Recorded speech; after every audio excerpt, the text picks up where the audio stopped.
Muito boa noite, 10 de setembro de 2018, iniciando mais uma semana com Atualidades Pampa, levando até você o que acontece em Porto Alegre, Rio Grande do Sul, Brasil e mundo, porque muitas coisas estão acontecendo também no mundo e vão passar por aqui, pelo nosso programa. A partir de agora, você sabe, a sua companhia para nós é imprescindível para que possamos fazer um programa excepcional. Você participa do nosso programa através do WhatsApp 999-777-001 ou através do e-mail atualidades@pampa.com.br. E a gente vai aqui fazendo a sua contribuição e fazendo o programa junto com vocês. Uma semana após feriadão, infelizmente não é tão diferente como as outras, ou até foi pior. Ao redor de 6.000 infrações em rodovias federais aqui do estado do Rio Grande do Sul. E com, no mínimo, porque a gente sabe que dos acidentes, muitos acidentes violentos, sabe-se que dos acidentes, os que saem feridos, muitas vezes não são contabilizados, mas pelo menos 27 mortos durante este fim de semana. Sabe-se que depois do Grenal, deste domingo, que teve a sua tragédia pessoal, né? Para uns, alegria para outros, mas um bafão com todos. Três rapazes, um casal e mais um rapaz que vieram assistir futebol também foram vítimas desse trânsito violento do final de semana deste feriadão. Eu fico com as notícias ou com os destaques aqui da nossa cidade, do nosso estado. Eu não sei o que tu trazes, puxou. Eu trago um depoimento para a senhora, primeiro lhe cumprimentando. Espero que a senhora tenha passado bem o fim de semana. Passei muito bem, fora o resultado do Grenal, mas eu passei super bem. Me diverti muito, estive com meus amigos, festejei muito. Essa sua informação me alegra muito que a senhora teve um bom fim de semana. Aos meus queridos colegas também, eu quero dizer que eu vim dar um depoimento, dona Maria, depoimento, porque eu fui ao litoral. E como a senhora sabe, eu não possuo um carro de altas posses como o doutor Vitorino, um carro de 200 mil reais, que passa por cima, não vê a estrada. O meu carro é um carro modesto, a exemplo de seu dono, então eu pude aferir as condições da Freeway. E eu não sei se porque nós estamos tão assustados, e eu fiz fui assustado para a viagem, acabei voltando mais tranquilo.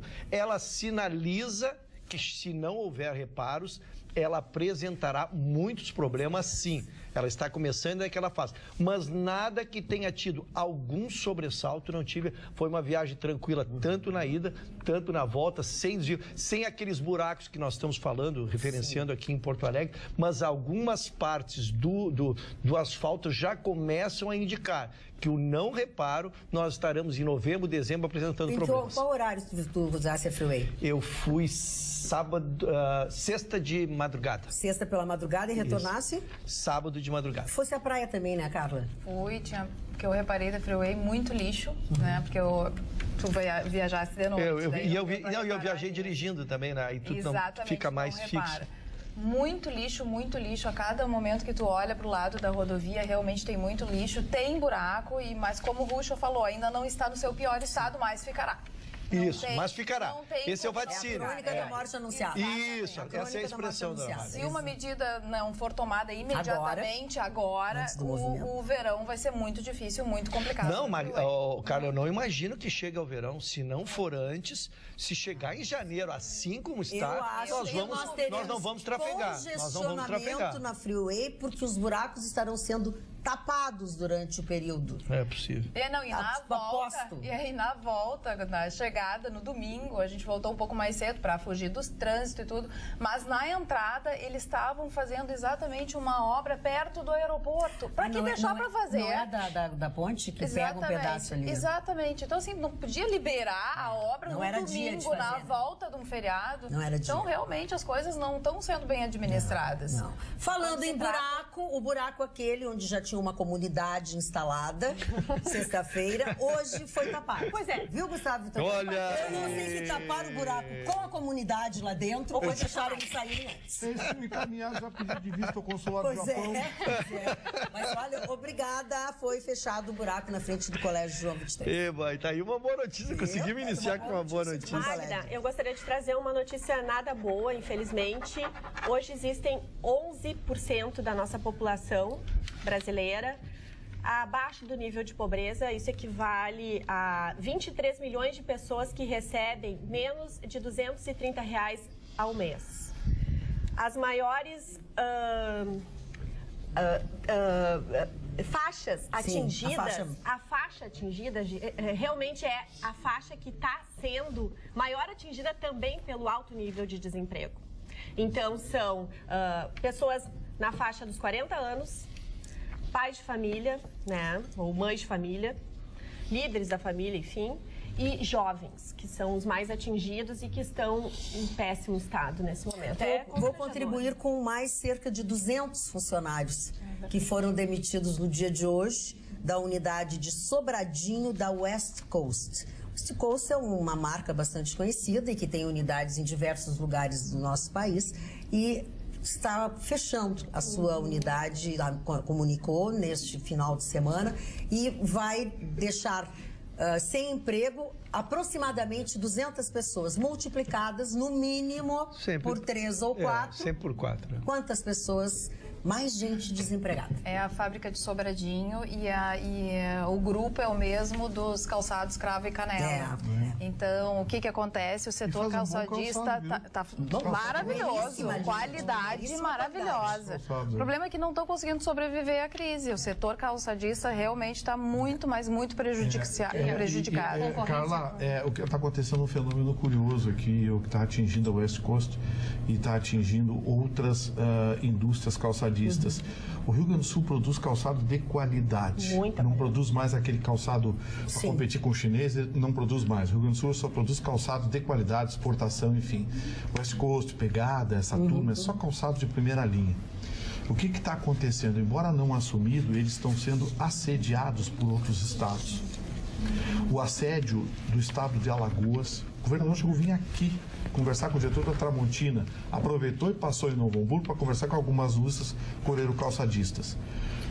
Agora é o estado do Espírito Santo que está investindo pesado, está com carga pesada sobre pelo menos 4 grandes indústrias coreiro-calçadistas do Rio Grande do Sul. Bom, mas isso é uma boa notícia. A West Coast, não, mas para levar para lá. Para levar para lá, os incentivos fiscais são tamanhos que um calçado hoje, aqui no Rio Grande do Sul, custa em média R$180. E lá no Ceará, por exemplo, no Nordeste, em média R$129. Agora, por exemplo, a Usaflex o calçado de primeira linha. Que veio para cá. Não vamos esquecer. O calçado de primeira linha. Que a primeira indústria calçadista a ir para o Ceará, há muitos anos atrás, foi a Grendene. A Grendene. O que acontece? Bem, não é propaganda política, tá? Não. Mas assim, aquele tarifaço está cobrando a conta ainda, viu, Chicão? Aquele do início. Aquele tarifaço. O Brasil está ótimo, está muito bem. O que está ruim é o Rio Grande do Sul. Aquele tarifaço. Não é assim. Vendendo Ferrari, São Paulo bem. Agora, com esses governadores que nós temos aqui. Agora, o presidente. Sabe quanto é a gasolina em Santa Catarina? 13,50. 13,80, 4. O presidente da federação disse que o governo não tem feito nada, né? Pediu ajuda e disse que foram já 2.000 postos de trabalho em apenas um ano nesse setor. Mas, por exemplo, eu só quero dizer...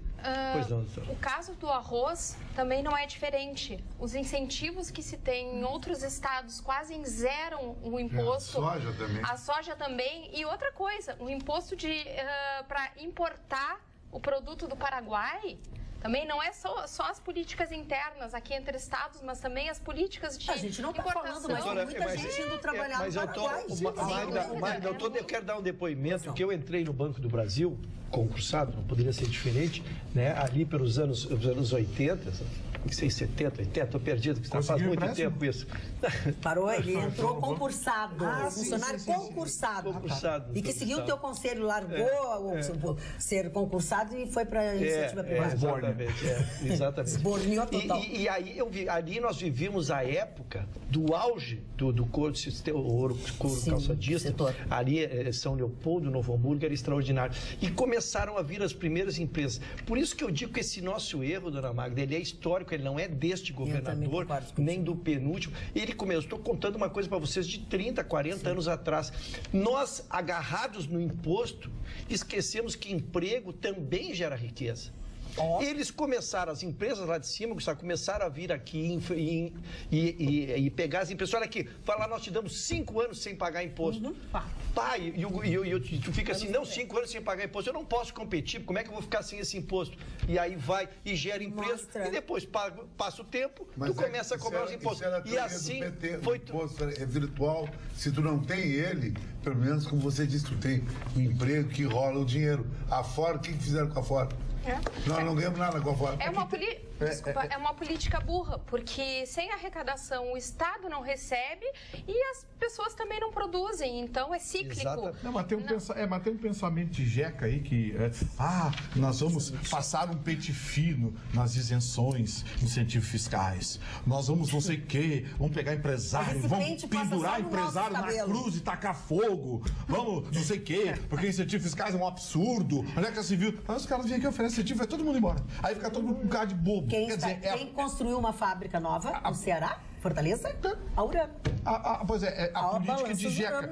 Agora, eu vou mais longe. Não são apenas os incentivos fiscais. É o custo do Estado. Sim. O Rio Grande do Sul levou uma burdoada na energia elétrica. Sim. Nós pagamos 30% de imposto na gasolina. Isso sem falar em outras taxas e tarifas que foram retomadas aí, taxas de...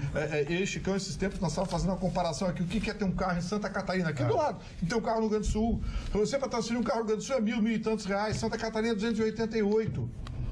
Você vai tirar um documento lá em Santa Catarina, é 70 reais. O IPVA é mais barato. IPVA é quase 40% menos que o Rio Grande do Sul. Os imóveis, Santa Catarina dá 1.000 parques imobiliários, tem até um prédio da Porsche. Não, assim... Lá em Camboriú, aqui não consegue nada, porque vai ver no apartamento aqui. E eu não sei se os senhores estão assistindo a propaganda eleitoral, mas eu estou. Eu estou também. E ninguém está versando sobre o tema. Não, porque ninguém nos pelo menos eles estão sendo sinceros. Ninguém nos apresenta a solução. Ninguém nós temos reduzir imposto. Não, nós temos exatamente um dizendo que a única solução é via federal e os outros dizendo então que também farão renegociação federal. Então parece que solução por aqui ninguém trabalha com a hipótese. Enquanto isso, o orçamento de 2019 já está definido, que a Previdência, tá? Porque para onde é que vai, afinal de contas, todos esses impostos? Vai para a saúde? Vai para a educação? Vai para a segurança pública? Não, meus senhores. A Previdência vai comer 637,9 bilhões de reais e a folha de pagamento com funcionalismo público 325,9 bilhões de reais. No ano passado era 594 bilhões e a folha de pagamento 302. Quer dizer, é absurdo. Nós estamos gastando mais do que nós estamos arrecadando, além de tudo. O que assusta foi os números que a Luciane trouxe esses dias, de que menos de 10% das aposentadorias do setor público consomem mais de 50% dos recursos destinados à aposentadoria. Aí você fala, os funcionários públicos ficam brabinhos comigo, mandam mensagem para a Magda me xingando, só um décimo. A minha árvore genealógica, ginecológica, xingam todas as minhas árvores, xingando tudo. Mas não é, tchê. Os números não mentem. E tanto é real. Você sabe qual é a última hoje? Qual que é? É moleza, né? Sabe qual é a última hoje? A Advocacia Geral da União, Chicão, encaminhou um projeto para reconhecimento dos tribunais superiores para que os cargos em comissão também tenham estabilidade para a gestão. Não. Eu acho que isso não pode ser. Isso a Advocacia Geral da União está defendendo a estabilidade do emprego para gestantes e lactantes e adotantes e paisantes e... Tá, parou? Tá, entendemos. O Banco Mundial se deu o trabalho de fazer uma análise e descobriu que o governo brasileiro costuma oferecer o dobro do valor dos salários do setor privado para trabalhadores com o mesmo nível de experiência. Sim. Então, por exemplo, um economista, início de emprego, enfim, sai da faculdade, R$7 mil ele começa a trabalhar no mercado financeiro. Pois, na empresa pública, 16 mil para iniciar. Quer dizer, é uma distorção absurda. Não é verdade. Né? Então, não é assim. O analista acho muito generalista isso, não é. Analista do Banco Central com 16 mil reais iniciais. Isso realmente é dados do Banco Mundial, tá? Além dos salários elevados na esfera pública, ainda tem os benefícios significativos, que é a estabilidade e o regime de previdência.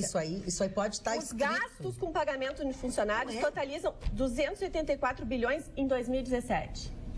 Realmente mas não é isso, Roberta. Não é isso. Eu acho que a máquina funcionário público federal. Não, eu acho que a máquina pública tem salários fora da casinha. Totalmente. Mas totalmente não, fora da casa. Começar um analista com 17 mil reais. Sim, mas é fato.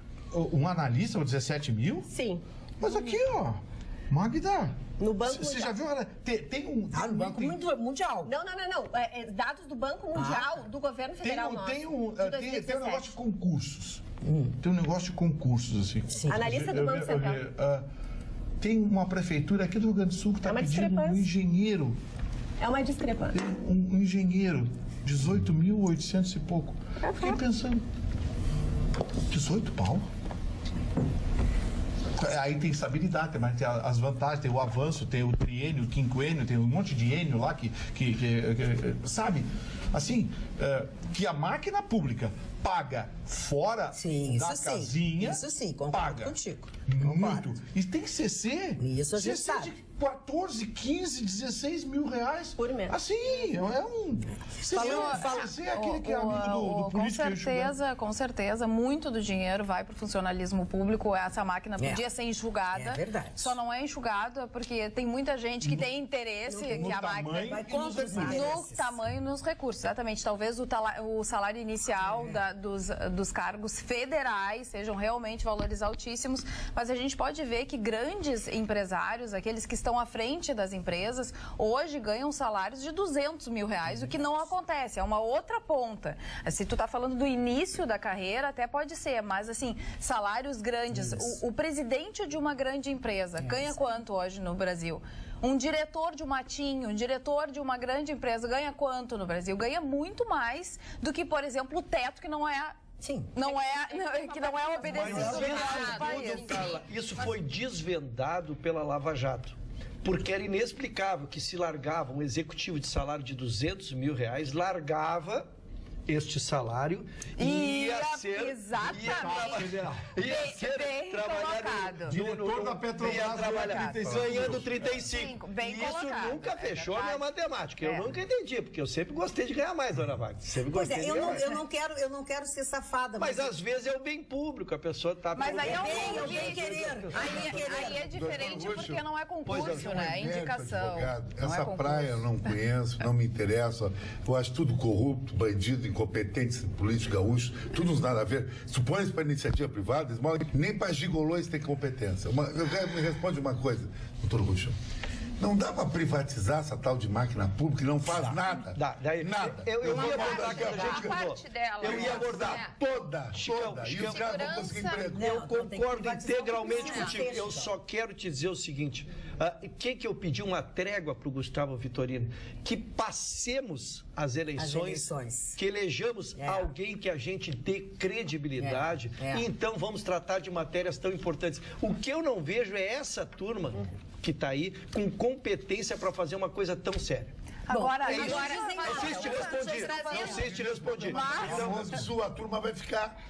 Essa turma é agarrada, porque essa turma, se ela vai para a iniciativa privada, nem para si. Tu não sabe quem é que vai ganhar. Eles são incompetentes, eu conheço todos eles. São ruins, não digo outras coisas que não pode dizer agora nem aqui. Deve, já falasse demais. Eles vivem se prendendo pelo medo. Porque eles não são homens, é todos os covardes. Agora, o problema é a legitimidade e tudo mais, que claro, a gente está numa eleição no Estado democrático, a gente vai às urnas, vai votar, e o processo é esse, e a princípio é democrático, é para ser democrático. Mas, ganhando de um lado ou ganhando de outro, lembro do Marne Barcelos, qualquer um dos lados que ganhe, vai ter muita gente insatisfeita. Eu quero ver essas pessoas darem legitimidade a esse esse novo governo, eu acho que nós não temos mais, a nossa missão é exatamente tentar mostrar que quem perdeu, que nós vamos ter que esperar 2, 3 anos para que quem esteja, seja quem for, possa tentar botar esse país nos eixos. Tem que colaborar. Ah, não, meu candidato não ganhou, vou ficar toda segunda-feira aqui. Ai, viu? Vamos ouvir a Luciane, por favor. Segunda-feira, na verdade, eu ouso dizer que no prazo pelo menos de um ano, nenhum dos candidatos, seja de esquerda, de direita ou de centro, vão conseguir fazer uma coisa muito diferente. Porque assim, a Roberta acabou de falar do orçamento. Já temos um orçamento aprovado. A gente já tem um limite de endividamento público, que é um teto. Eles podem até querer. Mas a gente sabe que discutir. Esse orçamento aprovado, a gente já sabe que a gente não vai conseguir isso. Já está no negativo? Sim, não tem novidade. A menos que eles mudem. Já entra devendo, não tem novidade. Eles não podem rolar a dívida para negociar, para aumentar esse valor.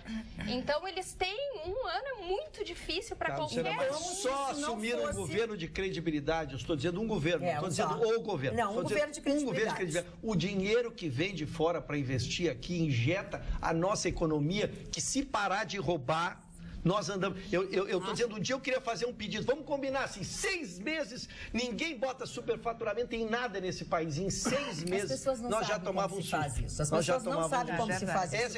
A propósito de dinheiro, eu quero dizer para vocês que tem gente que passou o dia inteiro esperando isso. O governo do estado vai pagar nesta segunda-feira servidores que ganham entre R$ 1.750 e R$ 2.000.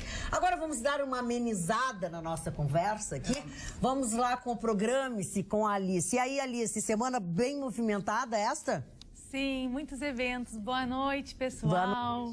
Boa noite, boa noite. Então, a 25ª edição do Porto Alegre em Cena começa nesta terça-feira. O festival, que inclui grandes espetáculos locais, nacionais e internacionais, segue até o dia 23 deste mês. E um dos destaques da programação é o espetáculo A Flor da Pele, em que Zizi Posse, que este ano comemora 40 anos de carreira, interpreta música sobre uma personagem que reencontra a luz depois de uma depressão. O musical vai ser apresentado nos dias 21 e 22 deste mês, às 9 da noite, e no dia 23, às 6 da tarde, no Teatro São Pedro, em Porto Alegre. E a programação completa do festival pode ser conferida no site do evento, portoalegreencena.com. E logo mais eu volto, Magda, com o evento sobre a Serra Gaúcha. Opa, a Serra Gaúcha, que esse final de semana eu quero ir para aquele negocinho ali. Não pode ver a Alice bonita lá no... Atenção, não pode ver. Negocinho ali, eu só queria dizer assim...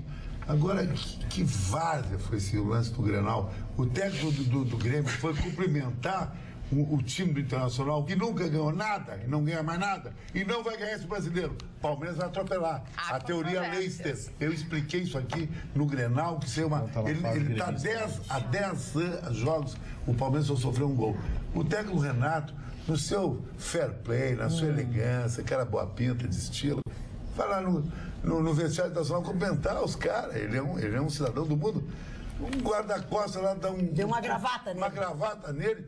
Esse é o fim da picada. Esse Rio Grande do Sul eu não quero pra mim. Esse Rio Grande do Sul fica lá no acampamento da Roupilha com faca na bota. Vai pra Fortaleza. Eu sou o Rio Grande do Sul Tapa de Chagas, um lugar bonito, bacana. É outra coisa. Me leva junto, Chicão. Me leva junto, Chicão. Eu sou o Rio Grande do Sul que deu certo. Posso ler aqui. Me leva junto, Chicão. Me leva sempre lá no Nova York. Estou pelo pé. Está sempre no Nova York. Atenção. Ele paga tudo. Pagou pra mim uma garrafa de sirope. Então é por isso que ele ficou doente todo fim de semana. Ele não saiu de casa depois disso. Vamos lá. Nunca mais me recuperei. Boa noite. Vai pagar em 3 vezes. Esses salários falados são federais. Sou papiloscopista da Secretaria da Segurança Pública do Estado do Rio Grande do Sul, com 2 cursos superiores, concursada, 600 horas de curso de formação e ganho líquido R$ 5.200. É muito para vocês. Em tempo, gosto muito do programa. Abraço, Simone Costa, aqui de Porto Alegre. Mas a doutora disse que era federal, tá?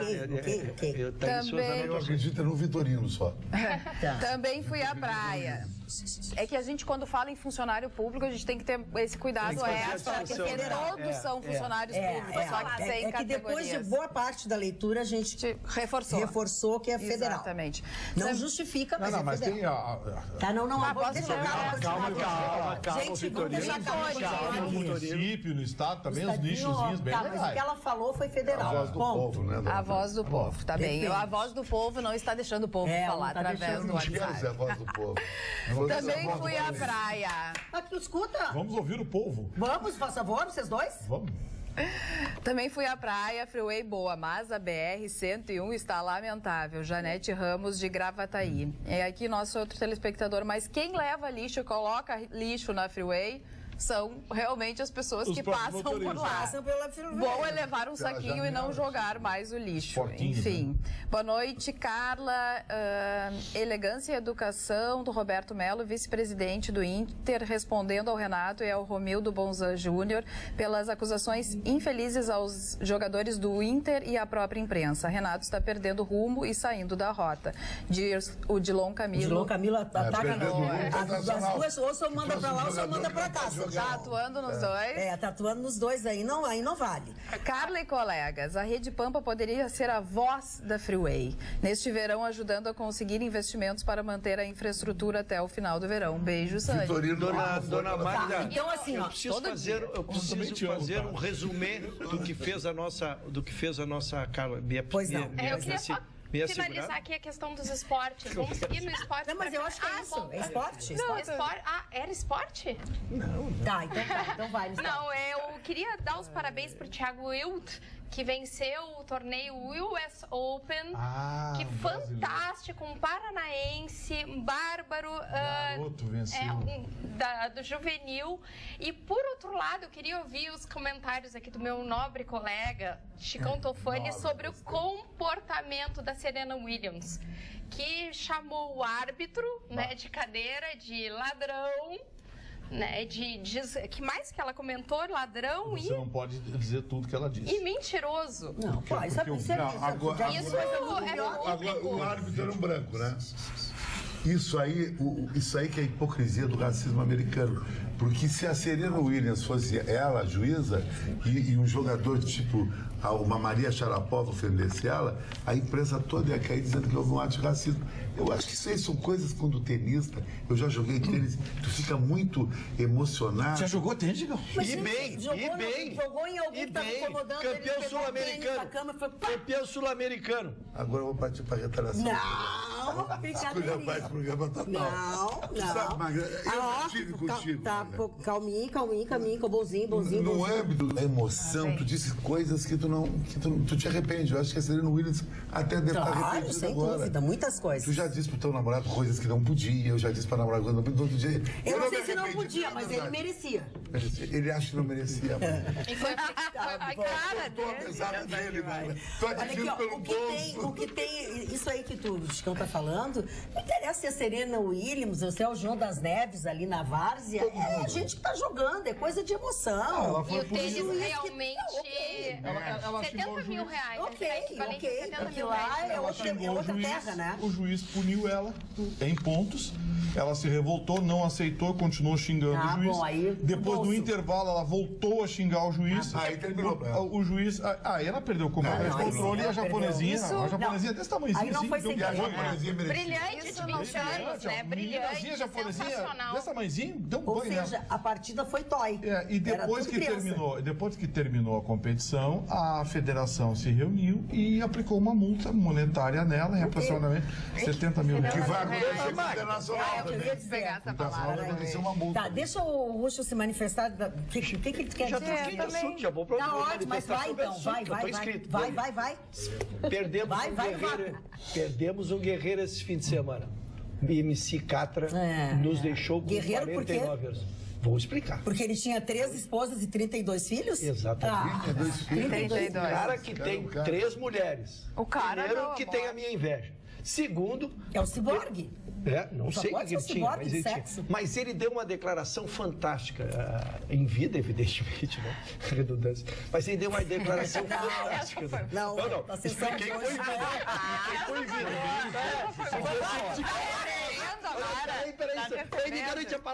Vamos lá. Ele deu uma declaração fantástica, porque ele disse o seguinte, que ele não era infiel, porque suas 3 mulheres sabiam uma da outra, e conviviam e ele tinha os filhos. Então, infidelidade está na mentira. Na mente da que ele não fazia. E ele contou, só para terminar a notícia, Gustavo, que aí devolvo a palavra.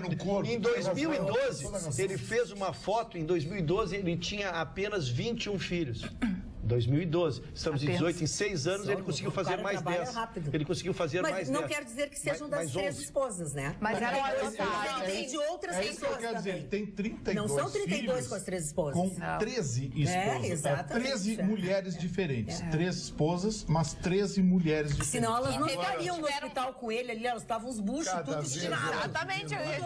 E tiveram 2 adotados com HIV positivo. É verdade. Agora, minha pergunta é: como ficarão estes 32 filhos agora? Já estão brigando, notícia de fim da tarde. Nem poderia ser. Claro, se 2 filhos, senão vão querer que 30. Presta atenção, são 13 mães. 13 Imagina pauleira.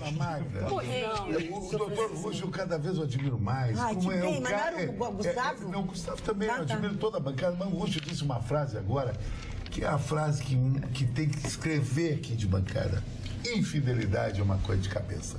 Não é de corpo. Chega em casa, toma banho. É como Guampa. Não, é claro. Guampa não é tua. Botaram a Guampa. Tá legal. É coisa de cabeça. Então, infidelidade e Guampa são parentes. É virtual, fidelidade são de cabeça. É psicológico. É psicológico. É psicológico. É psicológico, é Se a verdade. mulher toda distraída agora não está sabendo. Depois eles querem que tenha. Depois eles querem que tenha uma Maria da Penha ao contrário. Eles iam morrer todos se tivesse. Mas eu acho que a infidelidade. Olha a cara do outro. É mental. Realmente é uma coisa de cabeça. É de cabeça. Não é, porque Guampa é aqui, né? Eu, quando declarei a minha inveja ao Mr. Catra, que nos deixou por ter 3 esposas, é por não ter talento para conseguir ter 3 esposas. Uma mataria a outra, me mataria a outra. Mas eu adoraria ter 3, adoraria. Tudo que um homem quer é morar com 2 mulheres. Olha aí, olha aí. O problema é a eu sou o Mr. Catra. Não me dê incompetente. Eu cheguei para Não, todos juntos não dá. Sejam fiéis, uma única mulher, uma única namorada. Naquele momento. Não, assim, no contexto da sua vida, aquele lapso temporal que você está... Mas tu gosta dele. Isso é bonito, hein? Isso é bonito. Mas hoje eu cheguei para pagar isso é bonito. Uma só, dediquem-se a ela de corpo e alma. Isso é bonito. É assim que ele pega a gente. Elas acreditam nele. A senhora acha que alguém acredita? É que o Chicão é assim, o Chicão é materialista, é só matéria, não tem espírito, não tem amor, não tem nada, é só matéria. Pega o espírito e vai pro Itaibezinho com a matéria pra gravar. Bom, mas dá pra ir com o espírito pra outro lugar também, querida. Acabou. Legal. Vamos morar com uma outra gata, uma ninfeta, que pra fazer um fetiche. Eu vou trazer um cara também, não tem cara. Não dá. Agora chegou. Olha os nossos telespectadores. Tava indo bem o projeto. Agora eu vou dizer os telespectadores. É mais ou menos de família, né? É mais ou menos. Mas é que, querido, família todo mundo é. Sim. O Rúgio, por exemplo... Todo mundo tem que ter uma mãe e um pai. Pode não conhecer, mas tem. Isso é família. Bom, vamos lá. Por que gostar... Vai ter 85 filhos, Mano. Ai, pra que isso? E 11 mulheres, Mano. O Magrão. E é bom esse Magrão. Esse Magrão, um abraço. 72 anos. É bom, a mulher tá ficando velha e descartou e pegou uma gatinha pra ir no shopping. Cara, viu isso? É verdade. O pior é que é verdade. Atenção, nossos telespectadores. Por que gostar do programa, diz o Geraldo Lima? Fiquei pensando por que gostar tanto deste programa e concluí. Nós também. É porque seus apresentadores são gente como a gente. Tem suas multas de trânsito, xingam a mãe do Badanha, saem pra noite e bebem, interrompem a fala dos outros e batem boca em voz alta. Ou seja, não são aqueles certinhos que os senhores da razão e bom costume. Isso é verdade. Tenham certeza que isso nos aproxima. Geraldo Lima. Tem a patroinha e mais 3 amigos. Gustavo, parar de me ajudar. Presta atenção. Agora ninguém mais fala, porque eu vou dar receita pra vocês de pararem com essa coisa de precisar de alguém e mais alguém e de ter Guampa e não ter Guampa. Presta atenção. Tem que ter a coisa em casa bem estruturada. Por exemplo, eu fui tomar um cafezinho com o Rogério e a Denise na Sleep Shop. Eu fui no Royster, fui lá ver onde é que era o dry novo e depois passei ali no sábado para conversar com eles, antes do aniversário que eu tinha. Pois eu fui especialmente para conhecer a nova linha de colchões da King Koil. Impressionante. Essa nova linha, ela é mais bonita ainda do que a anterior. Sabe aqueles colchões de hotéis americanos que você deita, parece que você está assim num paraíso? Pois é, exatamente essa é a nova linha da King Koil. Ela passa exatamente esta sensação. Para variar, eu adorei, né? Porque eu gosto de um colchão bom, gosto de dormir bem, gosto de ter bons sonhos e acordar no outro dia super bem. E além de conhecer essa nova linha, claro que eu reivindiquei para os nossos telespectadores boas promoções. E lá ainda você encontra a linha antiga com saldos e que estão com super descontos, maiores que aqueles que a gente já tinha falado. Tem novidades com a linha nova de colchões, que acabou de chegar, mas também tem aquela ofertona, sempre tão bem-vinda com os saldos da linha antiga. O recado está dado, agora vocês já sabem, é só passar ali na Sleep Shop, fica na 24 de outubro. Eles têm estacionamento próprio, 24 de outubro, número 1363, à esquerda, um pouquinho antes de chegar na sinaleira da Lucas de Oliveira. O telefone é o 3330-1592. Vai lá, pede colchão da Magda Beatriz, porque esse eu garanto. Nesse colchão você vai ser feliz. Eu preciso de travesseiro. Né? Também, travesseiro, já te disse. Eu estava dormindo sem travesseiro, que nem os faquir na Índia, que melhora, você fica sempre com a coluna reta. Você tem um travesseiro, não é legal? Não, é bom. Eu falava isso e está completamente equivocado. Não, verdade, eu tenho problema de cervical, tu não podes comprar qualquer travesseiro. Eu lembro quando eu disse para vocês uma vez que eu fui lá comprar um travesseiro, eu fiz teste. Eu fiz test drive. Não adianta, eu também tinha. E eu tinha dor.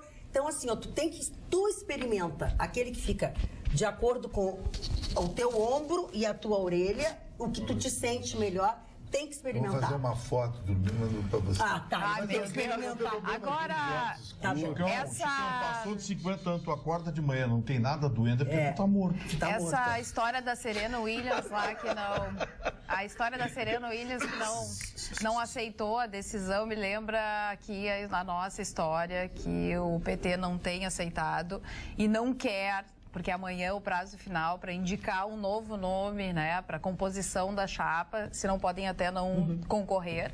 Mas eles estão tentando a todo momento adiar esse momento, né, esse prazo que se encerra amanhã. Eles já entraram de madrugada, Rosa Weber já alegou o pedido, entraram com mais um novo pedido, porque querem prorrogar agora mais uma vez exatamente esse prazo. Prorrogação mais uma vez. Enquanto isso, enche o saco, né? Enquanto isso, o comitê da ONU se manifestou novamente. Eu adorei. Ele acha que tem que ser candidato. Tem que ser candidato, tem que obedecer. Como se eu entrasse na tua casa e resolvesse dizer como é que tu tem que educar teus filhos. É um absurdo isso. A vice-presidente do comitê já tinha se manifestado dizendo que o Lula poderia estar concorrendo enquanto não fosse julgado o mérito final do seu processo, mas que eles não eram uma corte. Então, que isso não era uma decisão. Então, assim, pelo amor de Deus, nós temos a nossa Corte Suprema, nós temos o nosso Judiciário e o Judiciário já disse, o Judiciário já se manifestou. O que é isso? Pitada de fora agora. E outra, Gustavo, acho que é até prejudicial para a própria campanha, porque se não tem... Tá na hora do Haddad entrar dentro da campanha. Não, é uma palhaçada agora que eles estão fazendo, né? Quer dizer, já sabia, agora não sabem quem vai ser, e esse Comitê de Direitos Humanos da ONU também perdeu completamente o respeito, porque eu não vi falar nada sobre a Venezuela. As pessoas morrendo de fome no meio da selva lá, não vi falar nada da Venezuela, não vi falar nada de outros países. A Nicarágua estão fuzilando as milícias de esquerda lá do maluco aquele lá, estão fuzilando as pessoas na rua. Eu não vejo o Comitê de Direitos Humanos da ONU se manifestar. Aí a ONU vem se preocupar com um bandido preso, condenado pela justiça aqui. A ONU não falou do Bolsonaro também, da tentativa. Pois é, eu não vi se manifestar. Isso é uma coisa que então, isso é notícia. Esse Comitê de Direitos Humanos da ONU também é outra várzea, né? Com relação ao Bolsonaro, a notícia de hoje também é de que ele vai ter que se submeter a uma outra cirurgia, deram ênfase fazer isso, mas isso já está desde o princípio. Daqui uns 2, 3 meses. Exatamente. E a cirurgia é só para tirar a bolsinha, aquela que ele tem, e fechar aquilo ali. É uma coisa super simples. Não é tão simples, não. Os médicos disseram que é uma cirurgia um pouco mais demorada. Ela tem um risco menor, mas não é uma cirurgia rápida. O risco. Agora, a recuperação ela é mais complicada. Porque ele vai ter que abrir tudo de novo, vai ter que fazer ali, ligar os caninhos. Mas enfim, é uma cirurgia que já estava prevista, não é de urgência. Bota super bonder, coisa e tal. Se ele não tivesse tido o atendimento que teve num atendimento do SUS, isso a gente não pode tirar esse mérito, ele não estava vivo hoje. Não estava. Você falou com o cirurgião hoje, o amigo que eu conversei, ele disse que o risco maior era da infecção. Sim. Porque teve derrame de fezes. Tá? Por isso que ele está com a bolsinha, para separar. Na caixa abdominal. É a região, não. As primeiras 24, 48 horas são críticas. E hoje em dia, mas estava sem sinal. Que seja sem invasivo, sinal de ele corre risco de infecção. Ainda mais nessa região que é... Porque não depende só do paciente, né? Depende de toda a contaminação que tem em todos os hospitais do Brasil. Não tem um que não tenha. Agora, uma coisa bem interessante para a gente analisar da política, eu estava escutando um francês que desenvolveu um software que foi adaptado, foi usado na campanha do Macron. Esse francês estudou nos Estados Unidos, participou da campanha do Obama e, então, o Macron, né, contratou a empresa dele, comprou esse software e usou bastante. Ele estava dizendo que numa eleição, e ele esteve no Brasil, mas não divulgou o nome do candidato que ele veio, uma eleição são dados, a tecnologia e o humano, o contato físico. Então a gente, num primeiro momento, pode até ter pensado nessa questão do Bolsonaro, de dar uma grande visibilidade. Claro que ninguém queria, pelo amor de Deus, que isso acontecesse. Quer dizer, ninguém queria não, tinha determinadas pessoas que queriam e até fizeram. Mas, enfim, o que pode, quais são o que vem depois, né, do atentado que aconteceu contra o Bolsonaro? Ele vai se beneficiar, ele não vai se beneficiar? Tem muita gente que já colocou, não, tá, ganha a eleição, agora ele vai ganhar em primeiro turno. Mas o que ele vinha fazendo, Chicão, de explorar esse contato, essa coisa de ser ovacionado a cada lugar que ele chegava, isso também foi tirado dele. Claro. Porque ele está completamente fora do contato físico e durante bastante tempo. Ele não vai participar nem dos debates. Nem dos debates. Ele não vai ter saúde nem para ir nos debates. Então é um cenário instável. Eu li alguns cientistas políticos sobre isso. O que é o quadro que está fazendo desse coisa? A imprevisibilidade de se vai agregar ou não, né? Mas qual seria o posicionamento dos outros 12 candidatos? Tirando ele, porque ele estava sendo alvo de todos os candidatos. Como a gente explicou aqui, quem está em primeiro é o que é metralhado, né? Com esse problema que ele sofreu, ficou antiético, ficou ruim para tu trazer crítica para ele. Não, mas estão metralhando. Hoje abrindo fogo de novo. Deixa eu tentar terminar o raciocínio aqui para a gente fazer. Aí fica ruim. Pode fazer ou não fazer, mas fica ruim. Pode pegar mal. Pode pegar mal tu criticar um cara que está no hospital todo cortado. Então, começou-se a pregoar o voto útil já no primeiro turno, ou seja, como se trabalhar com a hipótese de que ele irá para o segundo, dificilmente ganhando em primeiro turno, porque precisa muito voto, são 13 candidatos que roubam votos. Quem seria o candidato para enfrentá-lo? E aí eles começarão o entredevoramento não mais com o Bolsonaro, mas entre si, para tentar ser ungido ao segundo turno e aí sim fazer o enfrentamento. Muito bem. Vamos agora aonde? Vamos para o Programe-se, que vai nos levar para Nova Petrópolis. É isso, Alice? Isso mesmo, um grande evento que vamos ter em Nova Petrópolis. É que Nova Petrópolis, que é conhecida também como o Jardim da Serra Gaúcha, vai estar ainda mais florida a partir da semana que vem. A cidade vai sediar o Festival da Primavera, de 20 a 30 de setembro. Os visitantes vão poder adquirir diversos tipos de flores e também vão ter a possibilidade de participar de mini-oficinas, de caminhadas em grupo por trilhas, cachoeira e trechos rurais do município. O festival, que também conta com atrações culturais, tem entrada franca e ocorre ali na Rua Coberta, junto à Praça das Flores, das 9 da manhã às 7 da noite. E depois eu vou contar para vocês sobre algumas oficinas de teatro, de dança. Logo mais, Magda. Então vamos saber onde são, se paga, se não paga, se é gratuita a inscrição, isso que é o melhor de tudo. Fala, Luciane. Na verdade, eu queria trazer alguns números aqui sobre armas, uso de armas de fogo, porque a gente está discutindo isso em época de eleições, tá? Saiu um número de uma pesquisa da Associação Americana de Medicina, feita em 195 países, onde mostra que o país onde tem mais mortes por arma de fogo é o Brasil, que representa 43 mil pessoas no ano.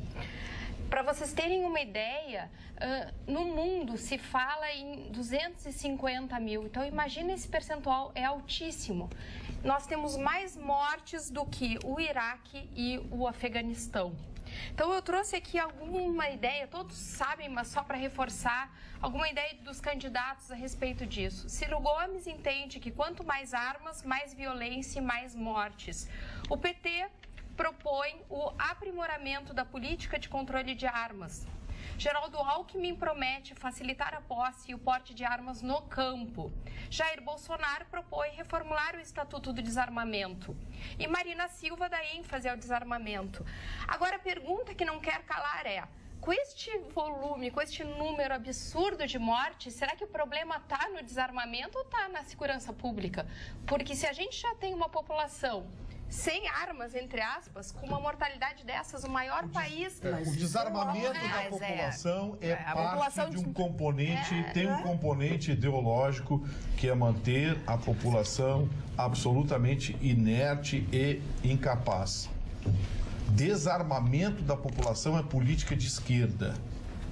Proporcionar segurança ao ladrão, ao bandido, ao marginal, com um viés de componente de equilíbrio socioeconômico, um componente de equilíbrio no tecido social, isso é uma balela absolutamente medíocre que tem origem na esquerda. E vocês sabem quem patrocinou isso no Brasil? Por incrível que pareça, não foram os esquerdistas, que hoje se babam com essa lambança que ficou o país por causa disso. Foi a Rede Globo de televisão, quando patrocinou uma campanha favorável ao desarmamento, contra o direito do cidadão de ter arma para se defender. Foi a Rede Globo que na época patrocinou isso. E hoje, quando você vê a política de desarmamento sendo propagada por aí, todo mundo, pois é, mas quando se fala em flexibilizar a política de desarmamento, não é sair dando um revólver para cada um.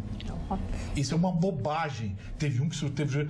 mas se não fosse a política de desarmamento, o Bolsonaro estava morto. Se aquele cara quisesse, o Bolsonaro estava morto de qualquer jeito, que você compra arma em qualquer boca de favela, qualquer boca de fundo, você compra. Se quisesse atuar, não matava. O que eu quero dizer é o seguinte, é que quem quer fazer alguma lambança com arma, compra uma arma e compra verdade. 43 mil mortes. Como é que se consegue armas ilegais nesse país?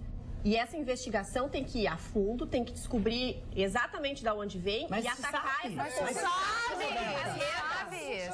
Paraguai. A gente vai para o Rio de Janeiro, nas favelas, na entrada das favelas, as pessoas saem com metralhadoras absurdas, exatamente, impossíveis de ser. Eles sabem como é que chega, Roberta. Sabe. Sim, mas não se faz mas nada. É o país da hipocrisia, né? Pois é, se faz vamos desarmar, porque a população armada, não é distribuir uma arma para cada um. É o cidadão que vai passar por um exame psicotécnico, vai se saber quem é, onde trabalha, o que fez, seus antecedentes criminais, seus antecedentes judiciais, saber quem é o cidadão. E aí, um delegado de polícia, um delegado federal, aprova ou não. Hoje não. Hoje a regra é não dá para ninguém e pronto. Aí o que acaba acontecendo? Sujeito chefe de família para se defender, e eu conheço um monte. Chefe de família para se defender, se sente ameaçado, chega tarde em casa, vai na boca ali e compra uma arma que sabe lá de onde veio. Mas de repente a arma está envolvida em crime. E se tiver um pouquinho mais de dinheiro, sai do país, né? A própria hipocrisia do país, a própria hipocrisia do país joga o cidadão de bem pro crime. Tá, fala o que tu quer esclarecer. Quero responder para a Luciane, ela fez uma pergunta para nós. Né? Na verdade, o grande problema das armas é que pelas fronteiras entram todas as armas via Paraguai, quem quiser está armado. Esse é o grande problema. Então, nós somos o primeiro em número de assassinatos. Qualquer estatística que tu quiseres, nós seremos os primeiros nessa área. Então a matéria vai muito além. Eu não gosto de ideologizar. Bom, então já ficou provado que desarmar a população não resolve. Não adianta, é hipocrisia. É hipocrisia. Não, se desarma a população e tem os maiores índices, então não deu certo. Gustavo, vamos reverter. Gustavo, eu não sei a solução. Se eu soubesse a solução, eu ia ser candidato a presidente do Brasil com certeza, aliás, com a tua assessoria. Aliás, com certeza, com a tua... Eu seria seu secretário de fazenda. Atenção. Eu seria Não, vamos continuar no assunto. Agora, com a falência, tem muita coisa para falar. Com a falência dos órgãos de segurança que nós temos aqui, com arma ou sem arma, nós não conseguimos botar. O nosso telespectador, Guilherme, colocou referente à pesquisa sobre mortes por armas de fogo, só para lembrar que são armas ilegais e não legais. São armas em mãos dos bandidos, nas mãos dos bandidos. Sim, mas bandidos que usam para o crime, coisa e tal, mas eu digo o seguinte, o cidadão mal intencionado... Ele vai conseguir arma. Claro. Ele vai conseguir. É isso que o Gustavo está dizendo. Era melhor saber quem é que tinha arma, né? Sem dúvida. É melhor você ter o cidadão de bem armado, porque quantos e quantos crimes não são evitados por policiais porque estão com a arma na cintura? Todo dia a gente vê, um policial evitou um assalto, um policial matou um ladrão, não sei o que. Aí vai ter tiroteio. Gustavo, mas nós teríamos que ter um critério muito... Se nós estamos trabalhando aqui, semana passada nós trabalhamos números de feminicídio. Imagina nós armar esses maridos malucos aí. Ter controle de arma vai ser. Nós vamos ter que ter um controle de arma, nós sempre vamos ter que ter. Não é um cidadão com carteira. Porque muito homem vai matar a mulher e a mulher é o primeiro assassinato que ele comete. Eu tenho medo no trânsito. Nós temos que ter mas você acha que o sujeito que se ele quer matar a mulher dele com um monte de tiro, você acha que ele vai ter dificuldade para comprar arma? Não. Ele vai na boca ali, compra uma arma e carrega a mulher dele. A facilidade, embora vocês não desconheçam, eu quero dizer assim, já se esteve muita briga e se cometeu um desatino ali naquele momento e depois, felizmente, não se estava armado, porque senão a gente teria matado aquele desafeto. Então, dar uma arma, é isso que eu digo, no Brasil, meu medo é que isso...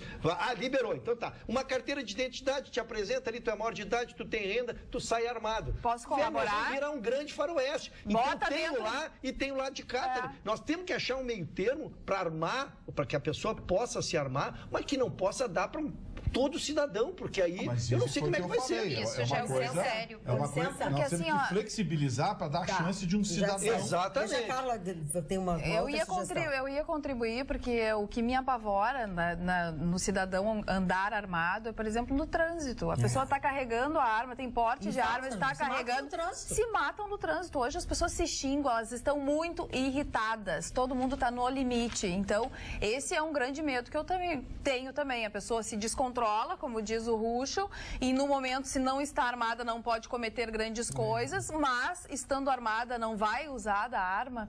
Então, realmente tem muita coisa para se discutir ainda. Precisa ser discutido. Assim, a nossa população de bem está desarmada e os bandidos estão armados. Tudo isso é uma realidade que a gente vive e não pode ser dessa forma. É preciso se ter estrutura e saber o que fazer, Ruschel. Porque tu disse assim, então...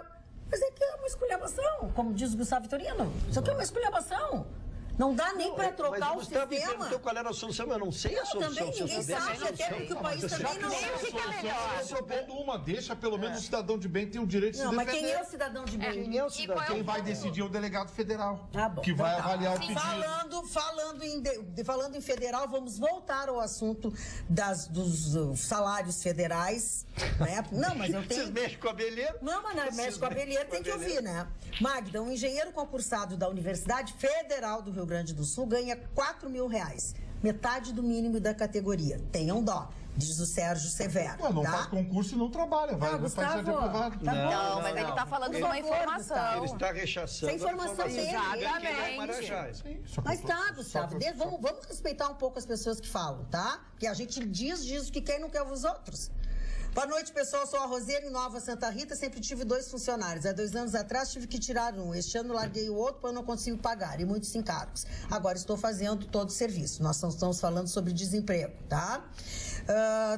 O Lima diz assim, Boa noite. Os dados fornecidos pela senhora Roberta são equivocados. Ela está usando a exceção e fazendo a regra. Os cursos técnicos superiores são regidos por salários mínimos de conselhos e que são pagos na maioria das empresas públicas. O acesso a estas empresas são extremamente difíceis e por concurso muito concorrido. Por consequência, devem ser melhor remunerados. Atenciosamente, Mário Lima. Magda, Mário, são dados certamente oficiais o Mário está pendurado do Banco Mundial. Empresas. Eu gostaria só de trazer duas informações, agora mudando bastante de assunto. Hoje, o nosso Jardim Botânico está comemorando 60 anos, então gostaria de festejar, que é uma data importante, porque o Jardim Botânico é um espaço cultural importante do nosso Rio Grande do Sul. E também, hoje, o Nicolas Bublitz está lançando esse livro sobre arte, o investimento de arte no Brasil. É bem interessante. Deixa eu ver. Pegou? Para de mexer isso. Hoje ele está lançando esse livro na galeria dele. Também está a Veletânia, muito legal, com Vasco Prado, Lu Borghetti, Soriano, Vittorio Greno. Muito legal o que está acontecendo na galeria dele hoje à noite. Então fica a dica para quem gosta de arte. Mudando total de assunto, para a gente amenizar um pouco. Meus abraços aqui, ó. Meus abraços, doutora Magda. Ao meu querido dentista que me oportunizou já trabalhar na sexta-feira, doutor Alexandre Agostini, muito obrigado por todo o carinho e essa atenção nesse dente. Tu viu que eu sou super querida, sou querida contigo, que eu tô inchadinha também, ó. Tá, então, isso é solidariedade. Ó, solidariedade. É uma gêmea. Ninguém Chega que a gente é uma gêmea, dona Magda. Ó, a gente é uma gêmea. Desculpa, a dona Regiane Goulart e o seu Mauro Rocha, um querido amigo, um profissional da área esportiva de muito sucesso. Doutora Luciane Rache. Para tratar de assuntos profissionais, preciso contatar com a doutora Luciane Rache. Poderiam, por favor, confirmar se o e-mail ainda é raches@terra.com.br? Não, mudou. Então, por favor, não te importa de dizer? Não, o e-mail claro. profissional. lucianerache@gmail.com. Viu? Luciane Rache, tudo junto, @gmail.com. Ok? Parcialidade do Chicão. A parcialidade do Chicão é constrangedora. Ele omite a súmula do árbitro do Grenal que cita Renato e o Maicon falando impropérios na zona mista. Edgar Guimarães, tem outra pra ti aqui, deixa eu ler todas pra ti. Tá, Chicão. Tu acredita então que o Renato foi cumprimentar os jogadores do Inter? Gentleman, kkk, ele foi só tirar satisfação, porque na realidade ele não soube perder. Viu-se isso na entrevista desastrosa que ele deu. Não, ele é um esportista, é para ser o futuro técnico da seleção brasileira. O Internacional está fazendo uma injustiça com o Renato e o Internacional vai ser punido. Porque o estádio do jogo, seu Russo até pode me confirmar, a bagunça toda aconteceu no Beira-Rio. E quem é que tinha o mando de campo lá no Internacional? O Internacional vai ser punido pela CBF.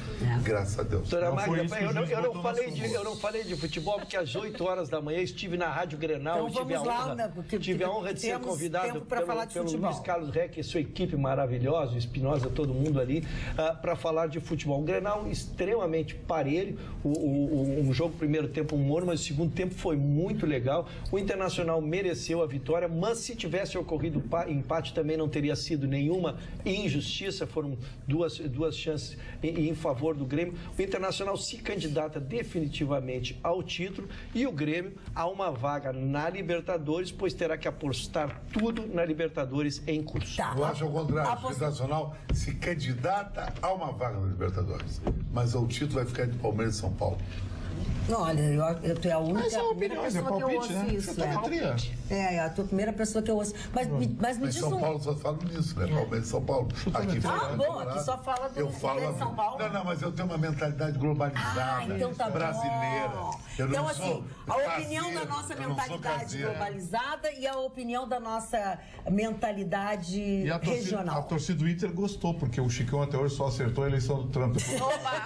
Porque ele tá me devendo um minuto. Já pagou? Ele pagou a aposta que ele perdeu. Olha, ele disse que prescreveu, olha que cara de pau.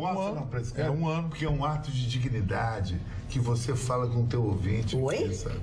Não é um ato de É uma promessa pública. Eu passei um ano oferecendo, não cobrou, prescreveu. Mas que barbaridade. Mas que eu vou te arrumar um saquinho de bolacha do... Tá bem, Eu acho que eu vou pra nessa mais. Não vai, fica aqui. Tem que ir pra baixaria. Não vai pra lugar algum, fica aqui, ouve só a dica maravilhosa que nós vamos dar agora. Quer dizer, eu não vou dar nada, né? Vou passar pra Alice, que está apresentando já há algum tempo o Programe-se, e ela que vai nos dar a dica que ela falou que tem inscrições, ela falou que é na Casa de Cultura Mário Quintana. Eu quero saber quando. Fala então, Magda, a Casa de Cultura Mário Quintana, em Porto Alegre, está com as inscrições abertas para diversas oficinas de teatro, dança, artes visuais e até uma que envolve o trabalho de construção de um palhaço. As atividades que estimulam a comunicação e a criatividade começam já na semana que vem, dia 19 de setembro. Essas oficinas têm duração de 3 meses com encontros semanais. Todas as aulas são sem custo, voltadas para crianças e adolescentes e vão ser ministradas na Casa de Cultura Mário Quintana, aqui na capital. E mais informações podem ser obtidas lá no site ccmq.com.br. E no Rabicho eu vou falar de um grande show, Magda. Que maravilha! Alice já programe-se, tem Rabicho, né? Entre o programe-se tem Rabicho também. Essa menina... Roberta. Eu gostaria de trazer a informação de um branco. Deu um branco. Aumentou em 63% o índice de utilização de cartão pré-pago no nosso país. Isso é mais um reflexo da nossa crise. Sim, é reflexo da nossa crise e que bom que as pessoas têm consciência. No Rabicho a gente pode falar mais a respeito. Exatamente. Rapidíssimo. A Malga, rainha das loiras, que vai pintar os meus cabelos do corpo de loiro pro verão. Outro meu, Chico. Os cabelos do peito, do peito e das pernas. Te lembra na década de 80, surfista em todos, da Mira, aquele pessoal? Lógico. O alemão Brigitte, eles passavam parafina. Brigitte, que passavam parafina. Sim, passa até hoje, não passa. Chicão, eu tô inscrito já para dar uma volta contigo em Atlântida quando tu estiver. Deixa eu te dizer vai dar prestígio. Chicão, deixa eu te dizer o seguinte. Os surfistas, e que me corrija a Carla, que é casada com um, continua passando parafina e quando surfa, se descolore. Tu, como não é mais surfista, tu tem que fazer com blonde. Mas acho que não vai combinar. Acho que Ela não entende. Eu entendo. Ontem eu fiquei olhando, voltei antes da praia também para olhar o campeonato mundial de surf, que eu adoro.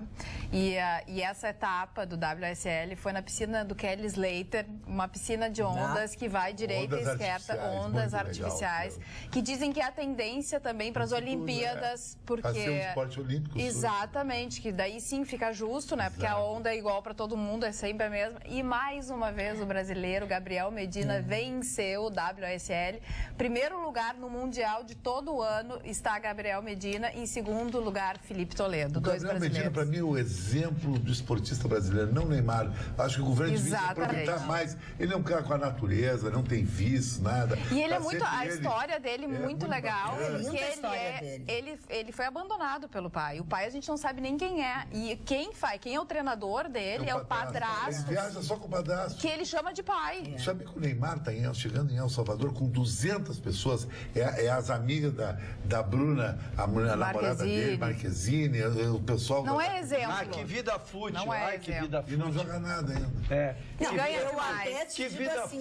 Tá chegando num navio com 200 pessoas. Eu sempre digo, ele faz o que ele quiser, o dinheiro é dele, se ele pode proporcionar. Nós tínhamos um empresário aqui em Porto Alegre que proporcionava coisas para os seus amigos. Quando ele queria fazer uma coisa, ele comprava para os amigos também, ninguém criticou, né? Agora estão criticando o Neymar. Agora, se ele faz tudo isso e não joga, aí não. É que eu acho que o esportista, ele também tem o exemplo. Eu acho muito importante. Aquele que não é só o esportista, o ídolo. O ídolo tem. Exatamente, a criança vai se espelhar no esportista. Então, se o surfista lá, eu quero ser surfista, se o surfista é um cara legal, que é da família, isso tudo é uma coisa bacana que envolve. Agora, eu quero ser boleiro, eu quero ser... Mas, aí Carla, tiver uma pessoa que não é tão legal enquanto referência, aí já perde Mas eu quero enfrentar essa discussão aí. Ele né? não é obrigado, ele como cidadão, ele é obrigado a cumprir os compromissos profissionais dele. Sim. Ele exercitar a atividade dele, tá? E é isso. Agora, se ele quer ser um mito, um ídolo, ele começa a visitar centro de asilo e coisa, ele vai crescer. O que eu estou dizendo é que se cobra dele uma postura de coisas assim, eu até brinco, né, da minha inveja com ele, não tenho inveja de ninguém, graças a Deus, sou muito feliz, mas eu digo assim, ele está vivendo a vida. E o que ele tem é que se responder dentro do campo, contigo time dele que paga ele e paga, tanto é que ele está na revista Forbes entre os 10 mais ricos. Agora, essa é a resposta. E depende do esporte, porque a gente percebe que dentro do futebol, geralmente a tendência é essa, que são pessoas que gostam muito de ostentar, que gastam muito. Aqui na Europa, e no surf é diferente, no tênis é diferente também. A vida tem que ser diferente, né? Exatamente, mais regrada. A vida não é de festa e porque é um esporte individual e é um esporte coletivo. De vez em quando, se na tua individualidade tu não dá certo mesmo. Agora, na coletividade ainda tem uma chance de se salvar. Então, é diferente o esporte individual do coletivo. E eu entendo que quando tu tens uma imagem, assim, com essa repercussão, a tua questão privada se confunde muito com a pública. Então, em algum momento, tu tens que cuidar com as tuas atitudes, porque... Sem sombra de dúvida, tu impacta nas crianças, nos jovens. Pode parecer que ele já não é mais o mesmo jogador, que ele já não rende mais, porque ele agora só trata de comércio. Eu vou até um pouco além, Magda. Eu acho que até um apresentador de televisão, tirando as brincadeiras aqui, tem que ter uma postura. Eu não posso chegar numa festa, ficar bebendo, caído no chão, dando um espetáculo. Isso aí até vai mal contra a minha... Não é festa com a minha pessoa e com a empresa que eu represento. Eu só bebo Coca-Cola. Nessa linha, vamos então virar para a política, porque eu acho que eles também, como homens públicos, têm que cuidar com a sua vida privada. Então, a gente já tinha... Eu trouxe alguns números de ações judiciais, podemos falar um pouquinho.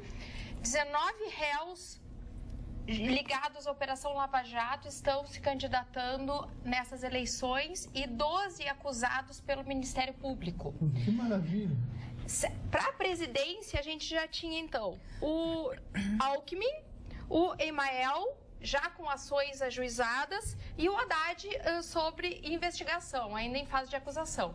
E temos 2 candidatos que tiveram ações judiciais não interpostas em casos de investigação criminal, mas na esfera civil, que é o Ciro Gomes, que está com uma ação de execução correndo em uma ação proposta contra o Fernando Collor de Mello, que o chamou de playboy, safado e cheirador de cocaína, que monta em 400, quase...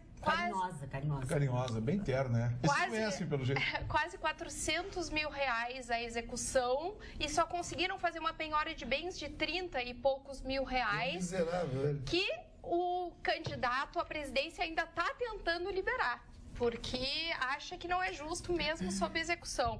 E ele ele manifestou que tem 1.600.000 de bens no nome dele. Só que correm contra ele, só no Ceará, mais outras 70 ações indenizatórias por danos morais. A pergunta que não quero calar. Tu acha que isso é muito? O ministro da Ciência, Tecnologia e Inovação, que é o Kassab... Hoje bloquearam tudo. Bloquearam os bens dele. Então, assim, olha o exemplo. Que está envolvido em falcatrua. Fala. Eu não entendi qual era só me dá em linha os presidentes que tu disse, os professores. A gente está com...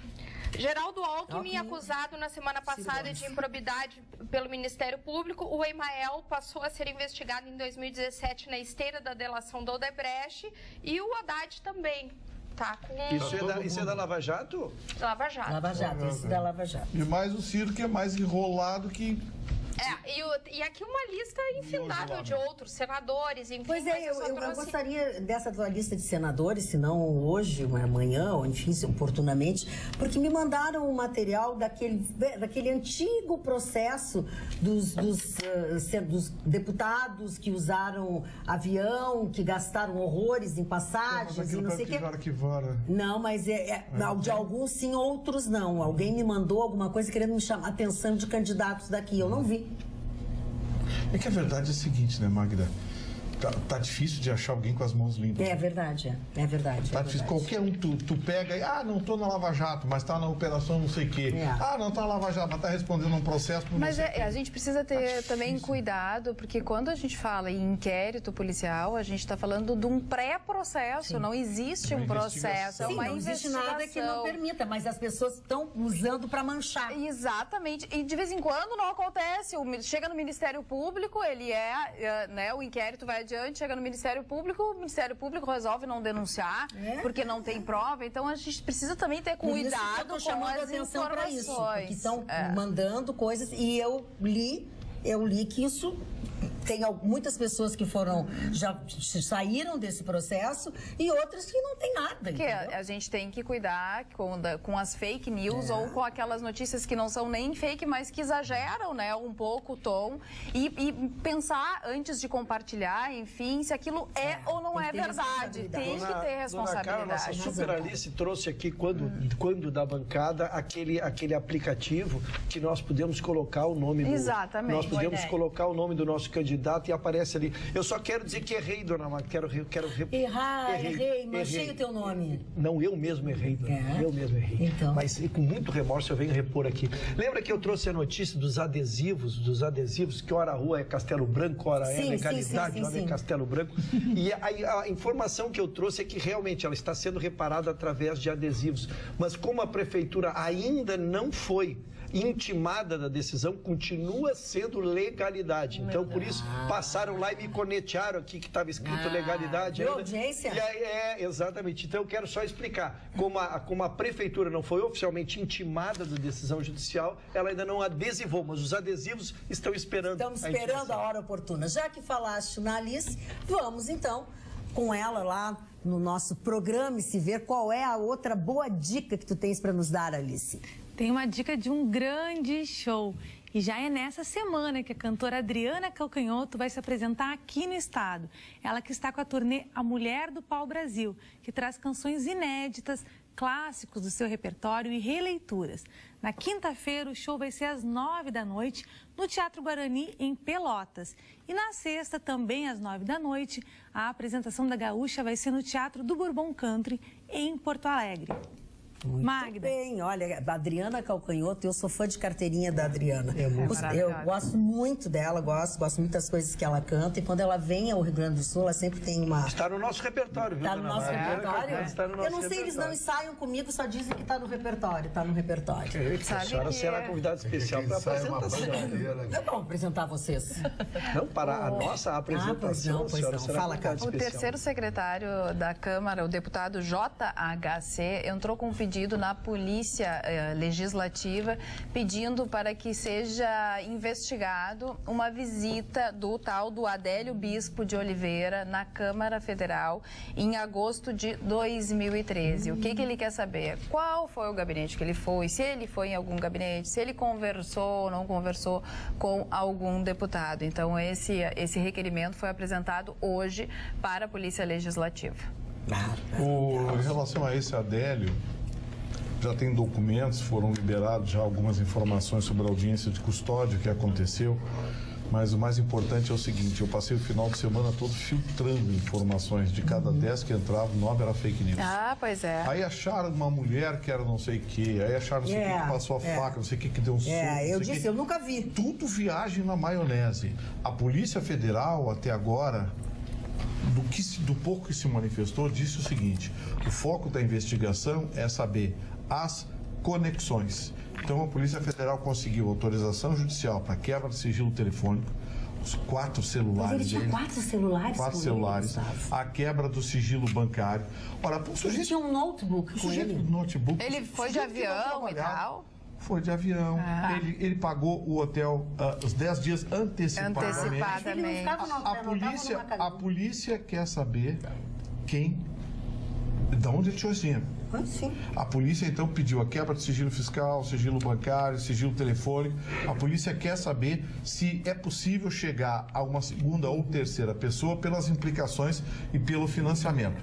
Esse é o fato. Tudo fora disso é viagem na maionese. E o que a polícia diz hoje é que, até agora, ele agiu sozinho. Ponto. Estamos investigando. E a polícia disse, pedimos, já recebemos quebra de sigilo fiscal, quebra de sigilo telefônico, vamos investigar as ligações, vamos pegar os últimos passos dele, no último ano, os passos dele, onde ele andou, o que ele trabalhou, coisa e tal. Uma coisa já está bem compatível. Já está bem compatível.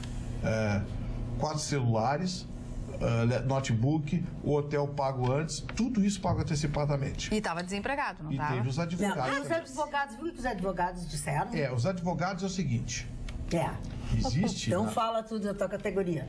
Existe a Lei 8.906, que é a lei que regula a atividade da advocacia no Brasil, regula a OAB e a atividade da advocacia, e existe um dispositivo também no provimento 02 de 2015 que veda o aviltamento de honorários, ou seja, o advogado não pode sair trabalhando de graça.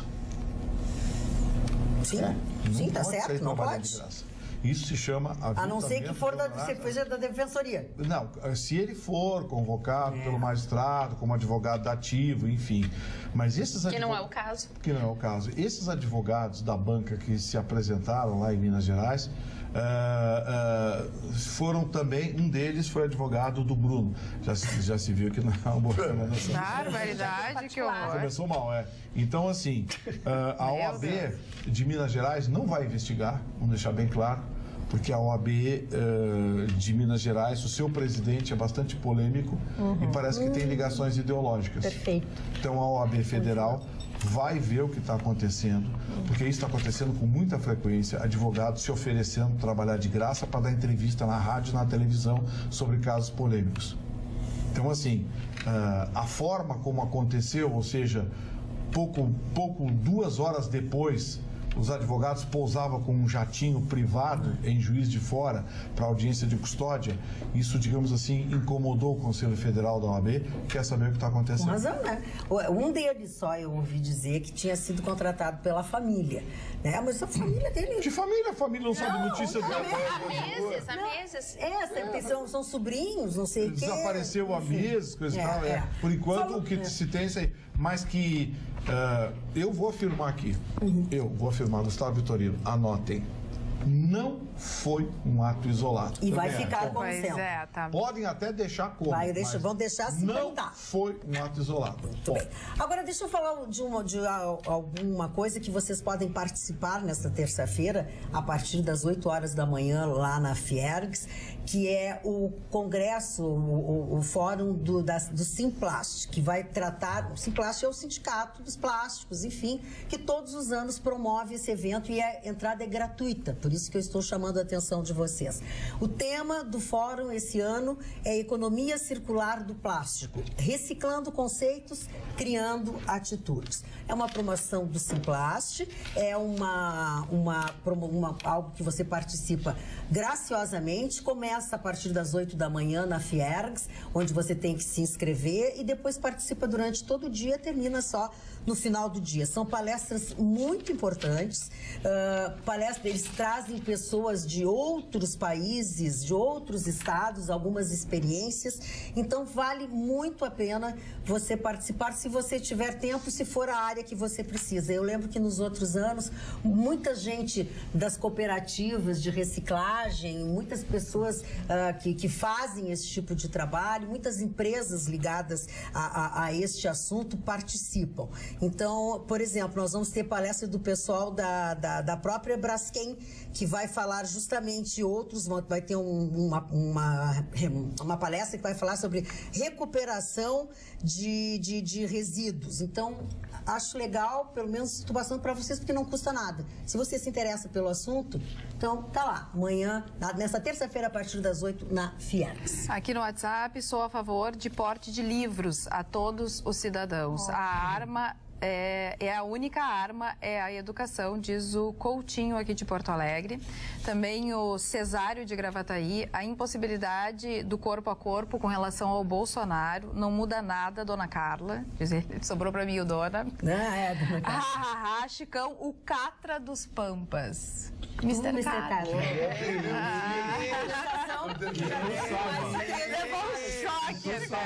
Em compensação, ele já teve mais de 13 senhoras, como tem o Mr. Catra. Doutora Luciane, a dona Gladys diz o seguinte: o armamento tem algum estudo que faça a separação das pessoas e dos criminosos, ou trata-se de uma pesquisa que simplesmente conta o número de pessoas mortas por arma de fogo? Uma pesquisa idônea tem que separar quem morreu por a arma de fogo e não era criminoso daqueles que são criminosos. A opinião dela. Magda, eu vou entrar... Não, é que ela fala uma coisa muito importante. O tráfico distorce qualquer estatística científica. Qualquer estatística científica que tu tenta fazer com esses números. Uma situação simulada. Você vai para a praia e fura o pneu do carro de madrugada na freeway. E atrás vem um motoqueiro, 2 motoqueiros. Se tu tá armado, tu já pode mandar o cara parar e dar tiro ou te brindar dessa atitude de assalto. Agora, quando o cara sabe que tu não tem arma, tu é jantado pelo cara. Eu acho isso aí. Falando sobre isso, olha o que vem por trás ser perigoso. Olha o que o Fernando Azevedo... Gustavo, olha ali. Não estraga o elogio que eu vou te dar aqui. Boa noite a todos da bancada. Solidarizo-me ao entendimento do Vitorino acerca do Estatuto do Desarmamento e digo que o desarmamento tupiniquim, simplista e desconectado da realidade que vivemos, acabou por criar um monopólio na comercialização e uso de armas entre os civis. O monopólio dos criminosos. Sem mais, grande abraço. Fernando Azevedo, advogado. Ele foi bem realista, criou um monopólio. O comércio de armas hoje no Brasil está entregue para os bandidos. Isso. Olha o que a Jussara de Gravataí disse. Oi, o dia que as armas forem liberadas, o bandido já vai chegar matando. Jussara de Gravataí não vai nem esperar, já vai te olhar e vai te matar. Mas já está chegando. Isso é tese, eles já chegam matando. Tem bandido que mata para se divertir. Mata. O cara entrega o carro, entrega a curva, ele desce e atira para se divertir. Essa é tese, eu quero saber qual é que não é tese. Né? Mas a pesquisa, só para esclarecer, a pesquisa foi feita pelos Estados Unidos, né? Então ele quis comparar as guerras aos países onde tu tem mais mortalidade, independentemente se a arma foi legal ou ilegal, é o reflexo que isso tem. Ele está sendo considerado como uma questão de saúde pública mundial. Não, o que eu disse, nós já tratamos de estatísticas criminais aqui, até trouxe a semana passada, e eu disse essa distorção, essa distorção que o tráfico provoca, porque essas gangues, elas fazem o extermínio entre si, eles se matam, nós temos chacinas, isso tudo equivale, entra no mesmo índice de morte de uma morte natural, de um tiro. Eu levei um tiro por um assalto. Esses extermínios recíprocos deles aí entram nas mesmas estatísticas. Talvez nós precisássemos alguém que se desse ao trabalho de pegar filtrar, né? Os BOs e fazer, vamos separar, então isso aqui é crime, por isso você nem investiga, porque essas chacinas nem são investigadas, isso é só estatística, vai pra lá, mas vamos lá. Viamão teve, né, 13 mortos esse ano, aqui? É aqui do lado, então assim, se nós tivéssemos pra gente fazer, porque isso tem que ser uma coisa muito importante pra gente deliberar, nós estamos decidindo de vidas aqui, né? Agora, se eu me confesso aqui, com tudo que já se ouviu, eu não consigo ter convicção para dizer sou a favor ou sou contra de nada dessa matéria. Eu, falando em mortes, do meio-dia de quinta-feira até o meio-dia de hoje, 28 mortos no trânsito no Rio Grande do Sul. Foi a manchete de abertura. Gente, isso é uma carnificina, né? Absurdo. Isso é uma guerra. Isso é uma guerra. E a gente fica insensível a isso. É uma carnificina. Isso parece que não incomoda. Mas foi a minha manchete. É uma carnificina. Eu acho que alguma coisa tem que mudar no comportamento nas estradas. Olha a EPTC, eu sei que muita gente não gosta da EPTC. 6 mil multas só nas rodovias federais no Rio Grande do Sul. 6 mil. A multa já tem restrições. Não, mas não importa, Vitorino. Eu acho que confere. O resultado da carnificina do final de semana é que me assusta. Porque, olhem bem, a EPTC aqui em Porto Alegre está conseguindo reduzir, pelo segundo ano consecutivo, ela consegue reduzir o número de mortes. E acabou aquela sanha de multar da EPTC. Sabe aquele negócio de azulzinho escondido atrás da árvore? Adoro. E deitado na vala? Adoro! Acabou aquele negócio. A EPTC hoje bota o azulzinho à vista para o sujeito ver e tirar o pé do acelerador. Bota recados, as placas de sinalização. A EPTC, mais do que nunca, está investindo em educação. Orientando, educação. Parou de multar? Não parou de multar e nem pode parar de multar. Mas o investimento hoje é educação, é placas educativas, é exemplos educativos, é campanhas. Isso eu acho legal. Mas na estrada tá uma carnificina, gente. E complementando esse número, a gente teve só hoje 10 mortes. Só nessa segunda-feira. 20 dessas mortes foram em rodovias estaduais, 6 em rodovias federais e 2 em vias municipais. Então, agora é lamentável. Inaceitável, 3 dias.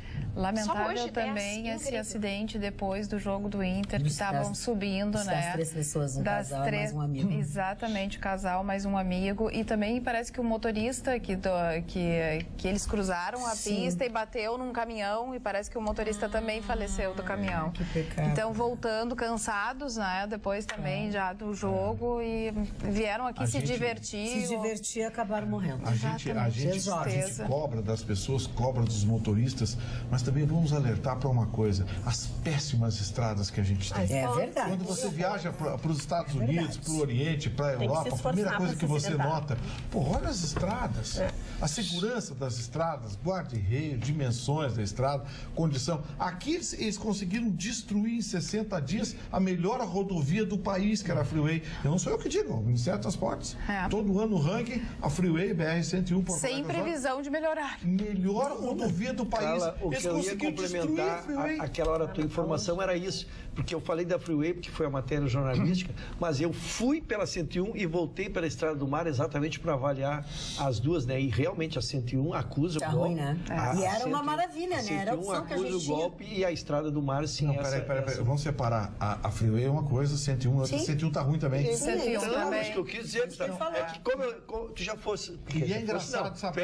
Até frequentador. Tu vai pela Freeway e aí tu tem dois caminhos. Ou tu vai para a Estrada do Mar, ou pega pela 101. Eu, para passar pelas duas, fui pela 101 e voltei por ela exatamente para fazer a análise. A Estrada do Mar, Sabe qual é o problema? Está boa, mas a 101... A BR-101, depois da construção. Essa sim está horrível, Gustavo. Não teve manutenção. Não tem. Depois da construção não tem manutenção. Como é que vai fazer? Como é que será que está? Aquele pedaço. Aqui até Osório está pior. O trecho em Santa Catarina é outra estrada. É outra estrada. Até Osório é saber o porquê.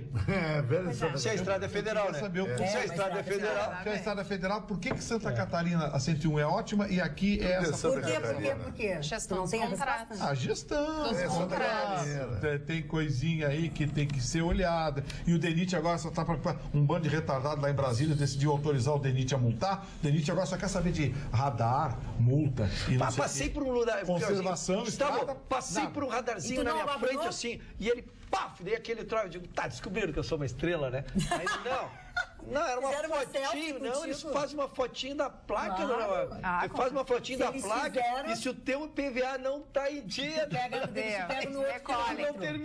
tu não termina o trajeto. Eles não consertam os trocentos buracos que estão te atirando pra fora da estrada. Fica aquela câmerazinha assim, ó. Câmerazinha pra ver se você pagou. Vamos acalmar os ânimos. Esse é saber com isso da máquina pública brasileira. Isso aí. Vamos acalmar os ânimos com mais uma dica, alguma coisa gostosa, boa pra gente fazer no Programe-se com a Alice Klein. Eu fui chamada de fantástico pra ti. É verdade. Então, a exposição Estâncias do Rio Grande do Sul foi inaugurada nesta segunda-feira na Galeria de Arte Paulo Capelari, em Porto Alegre. A mostra reúne 40 pinturas em aquarela do artista plástico Joaquim da Fonseca. São obras de paisagens de cidades da região da fronteira do estado, como Uruguaiana, São Borja, Bagé e Alegrete. A exposição pode ser visitada até o dia 29 de setembro, de segunda a sexta, das 9 da manhã às 7 da noite, e sábado, das 10 à 1 da tarde, e tem entrada franca. Boa noite, bancada, e boa noite, pessoal de casa. Muito bem, a dona Alice. A dona Alice já está... Que leva o nome dela. Um grande amigo um grande amigo nosso. Figura maravilhosa. Gente boa, ele está nesse meio. Nasceu ali, nisso aí. Praticamente, sim. Vamos lá, seu Ruxo? Vamos, eu tenho trazido desde o início do inquérito contra o Temer aquela suposição de que aqueles 10 milhões o nosso presidente teria recebido dele 1.400.000. E agora chegou um áudio, chegou um áudio. O que diz esse áudio? O áudio. Reproduz para nós aí. Eu não quero lhe dizer o que diz o áudio, mas o áudio compromete muito. Os diálogos são com o Coronel Lima, que é o grande amigo do presidente Temer. Onde é que está o Coronel? Que é o Está em casa. Os áudios são todos com ele e ele se apresenta como interlocutor. Então, Polícia Federal encerrou, mandou para a PGR. Vamos ver se vai se virar inquérito ou não. Falando em encerrar, encerramos o nosso programa com um rabicho e tudo. Agora nós vamos para casa mesmo, tá? Mas voltamos amanhã, logo depois do Jornal da Pampa. Tenham todos uma boa noite e até lá.